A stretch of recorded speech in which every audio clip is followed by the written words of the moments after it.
You're welcome to another edition of Leading Voices, hosted by the Shonikon Center for Legislative Reforms and Economic Development. For this session, we're going to be discussing the role of legislature in driving long-term national planning. In most advanced economies, long-term national development is not left to political cycles or the whims of successive administrations. It is institutionalized, backed by strong legislative frameworks and rooted in data.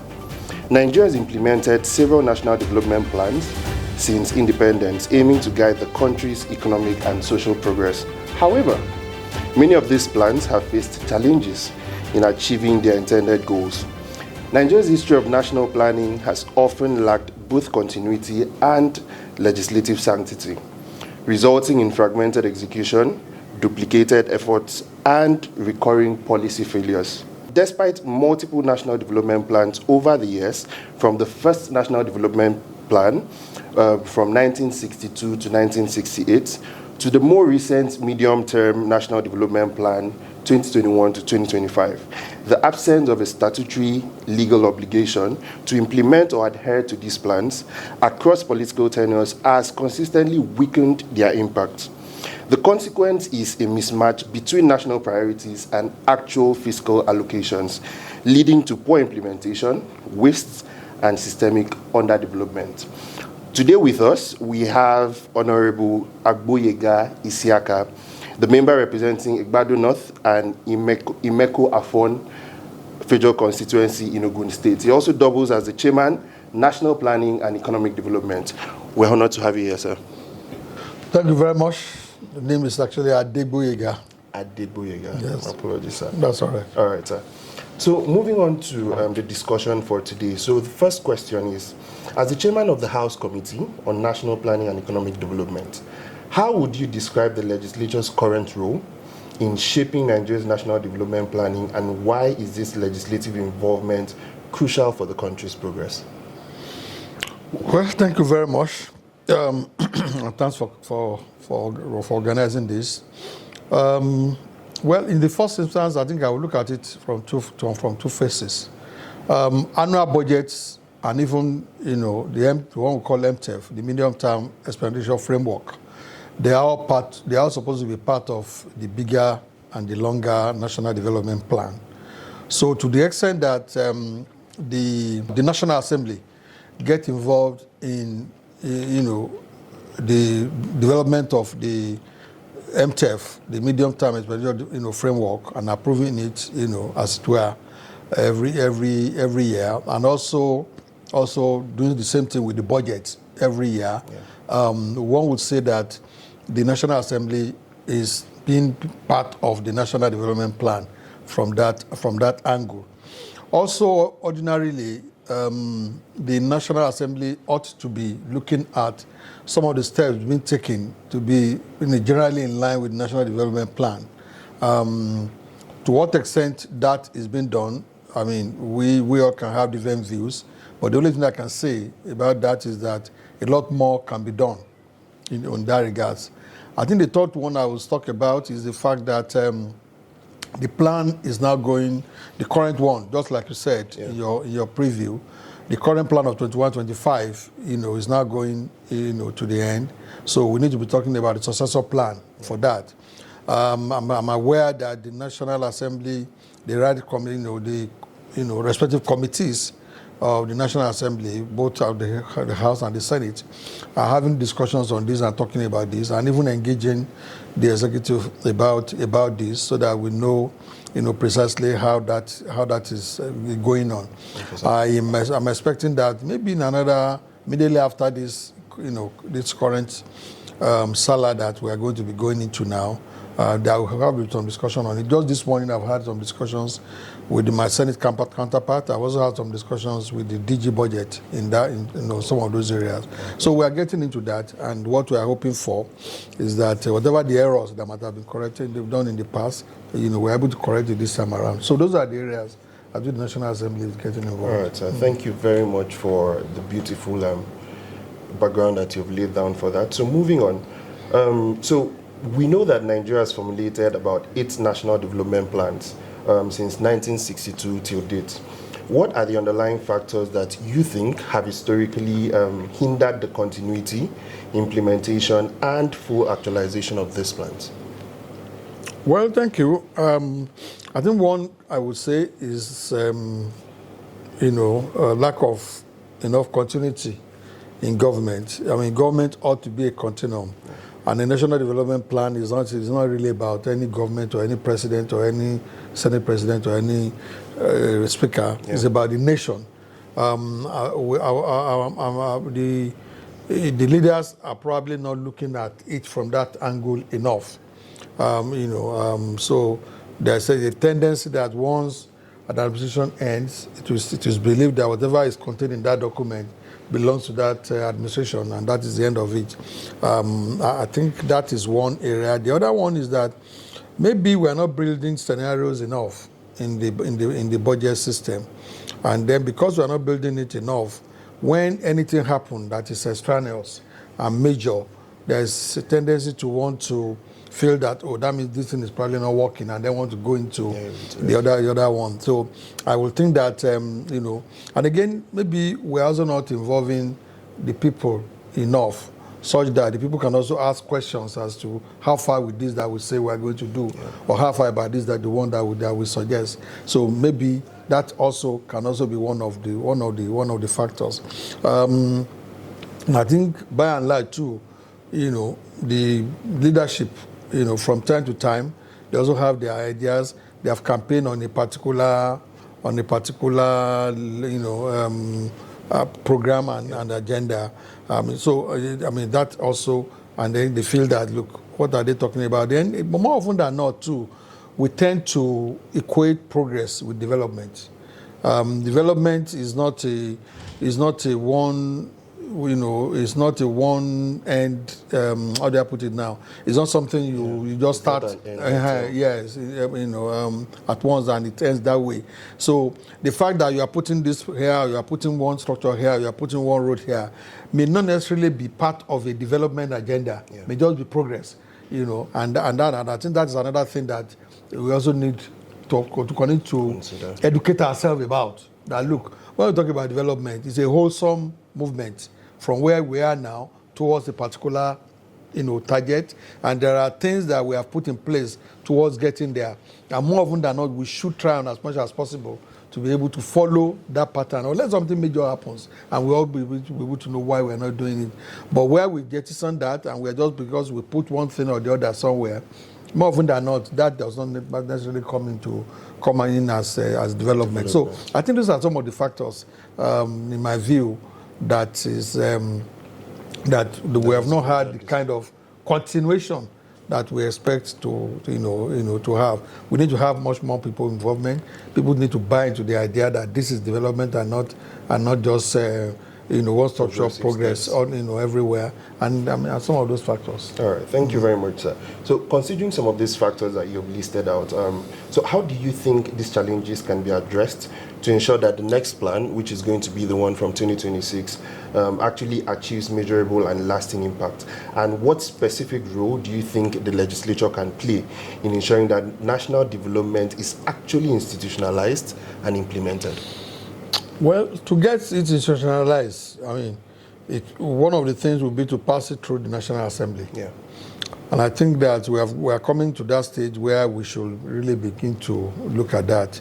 For instance, now once you do a budget or once you do, to pass the MTF, for this year, most things come from there. I think we should also begin to think about, having a development plan that number one, it should pass through the necessary process of getting a lot of people involved, getting the nation involved, and actually let the people own it. Then after that, we cannot get into the National Assembly. Those are some of the ideas that we are having, but this is still being bounced around. It's not as if it's something that has been agreed upon. So we're going to get to the stage where we will actually debate it. I think that if we get that done, it will be difficult for anybody one person to change it. Yeah. At least if you need to change it, you need to come back to the National Assembly. If you need to alter what you have there. And I'm not so sure anyone will say that, it must 100% be this. I mean, there will be assumptions, there will be bases, there will be reasons, there will be scenarios, there will be, all of those. Yeah. So within that, we should be able to operate. So if we say we want to develop, our petroleum sector, for instance, or our non-oil export, to become a certain percentage of our total revenue, let us monitor it every year and make sure that we get it across to that. The things that we have listed as the way by which we are going to get there, let us also find a situation where questions are being asked from time to time, where we're not getting that. I think so that those are some of those things. So if we get it institutionalized and we get it backed up by the law, it becomes very difficult to deviate from it without any reason being given for it. And I think by and large we will be guided. We'll be guided by a document that says that this is where we are now. In 10 years, and this is where we want to be, and then we can be measuring ourselves as we go along that path. I think that is probably what But I said we are talking about this. We even talked about it this morning. But how it's going to go, we as a committee, we can only recommend to have to pass the entire National Assembly. Before it becomes agreed and becomes a law for us to be done. Legislation. Yeah. Wow, that's very insightful, sir. Thank you very much for that. So earlier on, when you were laying the background or the foundation for the discussion, you made mention of budgets. And so the next question is, from a legislative standpoint, how do you assess Nigeria's current national budgeting process, particularly in terms of its alignment with long-term development priorities? Well, that's a question. That's a very big question and a very good question at the same time. The truth of the matter is that the process is being queried by everybody. The large budget process, when we engage the MDAs, ministries, departments, and the agencies, there are a lot of, practically 90% says that they have issues with the envelope system. Because that's what is being used now. Okay. And therefore, we have been talking again with the budget and the ministry, budget office and the ministry on reviewing this process. A process that just says that this is what we have, and then you as this agency, this is your envelope. Go and bring a figure that comes into that. It's not good enough. It doesn't address the root cause, the reason why we want to do A or want to do B. And I've also heard about the word zero-based budgeting being bandied around. That, by my understanding, is not the real meaning of zero-based budgeting. So we need to get back to it. And where you don't have that, it's also difficult for you to be able to align it with the developmental agenda. Because if you want to go into discussions with any ministry as to what they want to do, what you are going to be looking at is that this thing you will say you want to do this year, this figure that you have brought this year, how does it align with the national development? How does it take us? Where are we, for instance, in the parameters that are set for you? If it is health, for example, if you have set a certain parameter, then and we are where we are now. How does what we want to do now, how does it take us there? We are talking about education, maybe children out of school children. And we are saying that right now this is the ratio that we are. And then we are saying that, look, the ratio that we are is a bit still far from where we want to go. So everything will be aligned towards that.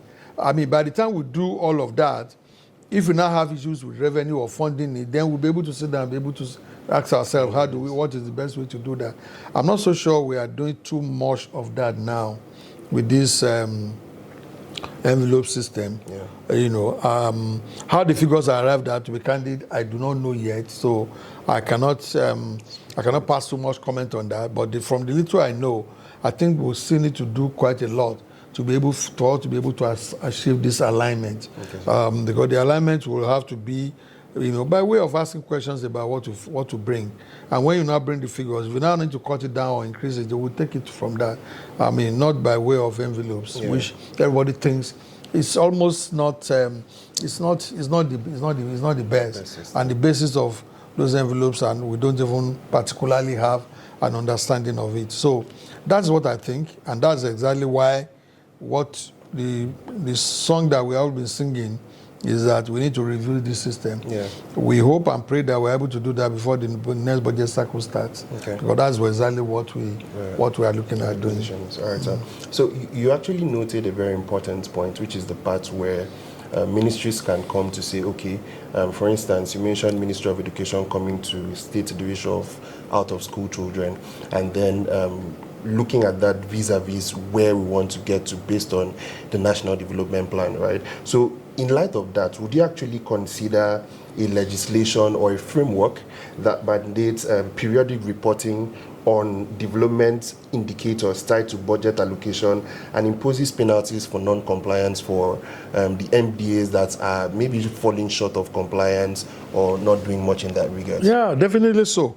And by the way, the House passed two bills just 2 weeks ago that reviews the entire, not the budget process now, but that creates, because you mentioned monitoring the budget, that's why I mentioned that. Okay. That says that is more or less, if it passes through the Senate and also the President assent to it, because it's still, it just passed the House of Reps, that also create a unit that will be monitoring the budget development and how it aligns with the budget, with National Development Plan. So there are some thoughts along that line. It also look at the budget process itself, to begin with, and also try to make sure that we institutionalize and we put a process in place. We strengthen the process, strengthen the units that are responsible for budget, also strengthening the budget process itself. These are some of the things we are hoping to be able to take up when we sit down again and we begin to look at this budget process. But we feel that the department itself also needs to be strengthened, and that is exactly the reason why we have that. I think the budget, the DG budget office, as we have it now, may have to be tinkered with a little bit so as to strengthen this budget. That's the thought that we have. But like I said, this is still subject to other approvals and consent along the line. And I think I mentioned it. And what the law that we mentioned the other time that happened 2 weeks ago in the House of Reps, what we try to do is to create a unit for that kind of review, and review from time to time to see how it aligns with the developmental agenda that we have. So definitely, it's something that we need to do.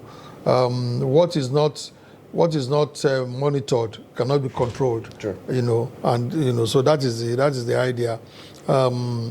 What more often than not, the way people see National Development Plan is just a document that is just there. You just make it, you showcase it, you sign it, and then nobody bothers about it again. I think it's about time that we need to do something more than that.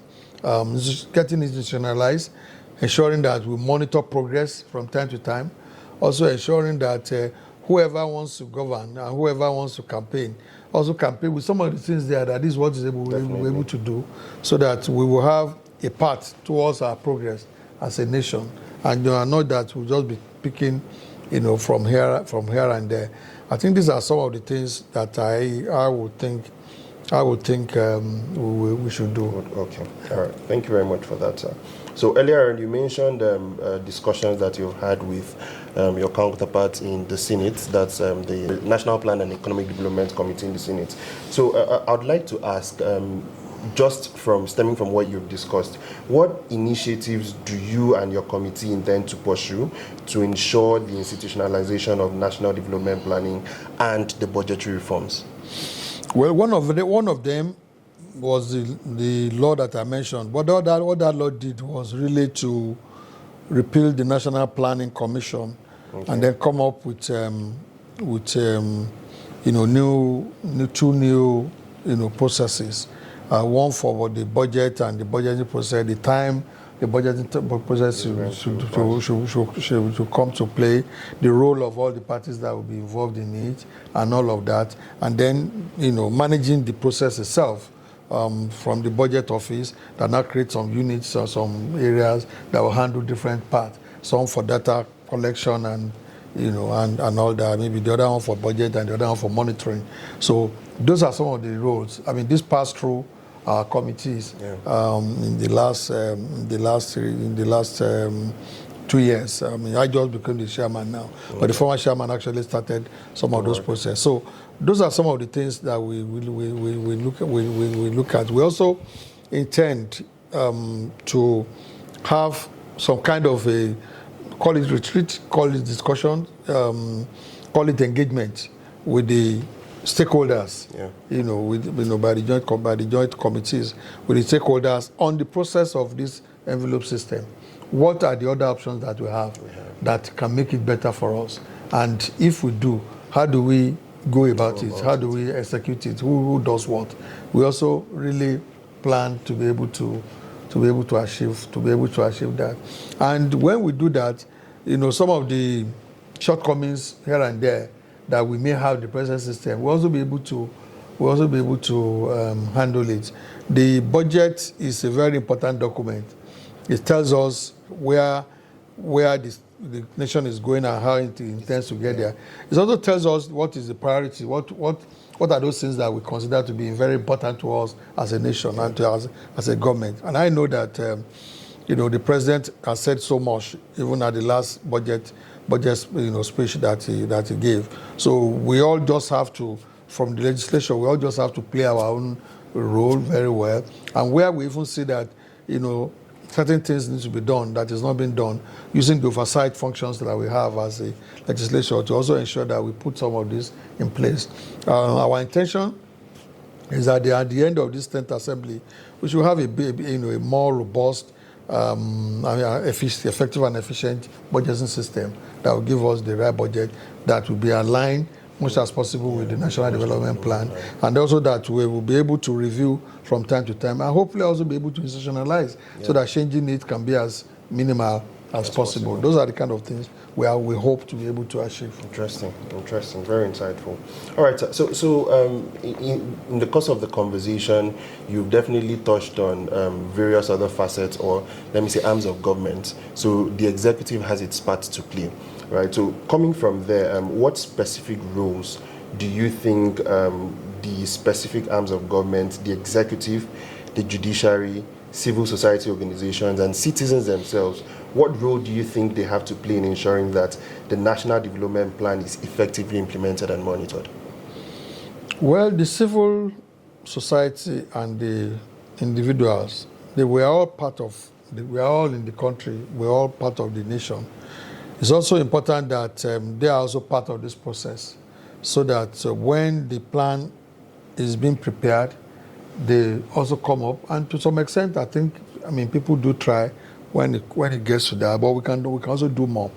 And also when it has been done, which there's also nothing wrong in continuously asking questions about what our targets are as a nation in some areas, in the area of kilometer of road, for instance, in the area of access to water, in the area of investment, and all of that, in the area of economic growth, the kind of growth that we expect. So we can also continue to ask questions about this so that government will know that people are paying attention. Yeah. Of course, the executive, at the end of the day, they are the executive that actually do the process of collating all of this and bringing it to the legislature for us to have a look at it. Because in all of this we are talking about having discussions with them. They are the one. The only thing we can talk about that is that when that is being done, for them to make it as robust and as also inclusive as possible, to getting information and input from as many as possible of our people, so that we can be able to to have something that a lot of people will buy into. Yeah. I think the other one is information. After this has been done, it's also good to pass as much information as possible for people to be aware of the content. If, for instance, we chose to float the Naira, let it be known why we do it and what we are trying to achieve with it. So that when we begin to see some short-term impact of that, negative impact of that, we at least understand where we are coming from. Yeah.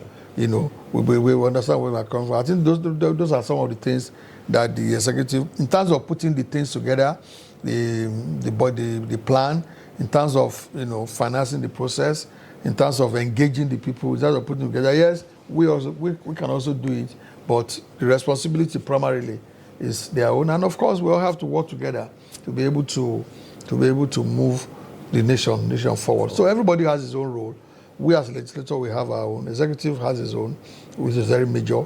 The civil society and the individuals have. Of course, the judiciary is when there are issues between the various arms of government or where people feel that a right is being infringed upon. I mean, that's when the judiciary can come in. Thank you very much for that. So, as just as a final thought, what do you, or how do you think that legislative oversight, right? Because I know that beyond or besides making laws, which is the primary responsibility of the legislature, another function designated to them by the Constitution is that of oversight, right?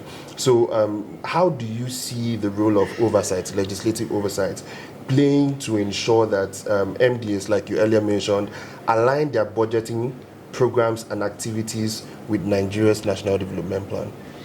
Well, that is the role of the entire National Assembly. The National Assembly, both here and the Senate, are divided into committees. And then the committees are now the ones that does the oversight for a particular area, MDA, ministry, and all of that. So what we want to try and do is to tell ourselves as individuals and as committees that, look, the essence of the oversight is not just about current budget and how it is being done. That is important to the extent that what is relevant, but it's also important to say that what we have in the National Development Plan for this sector, for ports, for example, for railway, for example, for education, for example, those different committees should also be abreast of those things, so that they can also engage the various committees, some MDAs in that regard. So I think that oversight function is a very important part. The only thing that we need to do as National Assembly is just to expand the scope a bit more. An average National Assembly member, for example, I also expect for us to be very familiar with the provisions of the National Development Plan, just like that of the Constitution, so that we know exactly what is expected of a particular agency. Yes, if you are saying the national science, or whatever, what are your role? What role are you expected to play in the plan? So that such that the committee that is oversighting that agency, when it gets there, is guided by the national. I mean, of course, it's guided by abiding by the Constitution. There's something there that values the Constitution. There's something that values the law that establishes them. There's something that values, that the movement towards achieving our National Development Plan is also there. And of course, the budget for the year, in terms of the budget and how it's aligned. I think if we can get into that mood, we are not doing that much. We are not doing enough of that. It's still being done here and there, but we still need to do a bit more of that. We are, for now, a lot more concerned about what happens during the year in terms of revenue target, expenditure target, how it is met, how it is done. Also, the law, provisions about, non-violation of the law, and also some other laws around. I think we just need to expand this more. And if the plan is a document that everybody believes in, then we should also promote it to be able to do. And that's where institutionalizing it can also come in. Because if it comes in, then it probably becomes a criminal offense for any agency to take steps that is against the provisions of the law, except, of course, with one approval or the other. We want consent or the other, so that we can move towards, and just like I said, so that we can actually know that we are moving towards a particular target and not just having pockets of progress, little progress here and there that may not necessarily add up at the end of the day. Thank you very much, sir. If there's one thing I've definitely taken away from this, it's the fact that you stated that progress doesn't actually amount to development. So you can be having pockets of progress here and there, but it can also be that that progress doesn't align with what development implies here. Definitely. Thank you very much, sir, for an insightful conversation and for your time, of course, because I know how valuable that is. Thank you very much for joining us on this edition of Leading Voices, and we greatly appreciate you. All right, thank you very much for joining us on today's edition of Leading Voices, and our discussion today focused on the role of legislature in national planning. We hope that you join us for the next session. Thank you very much.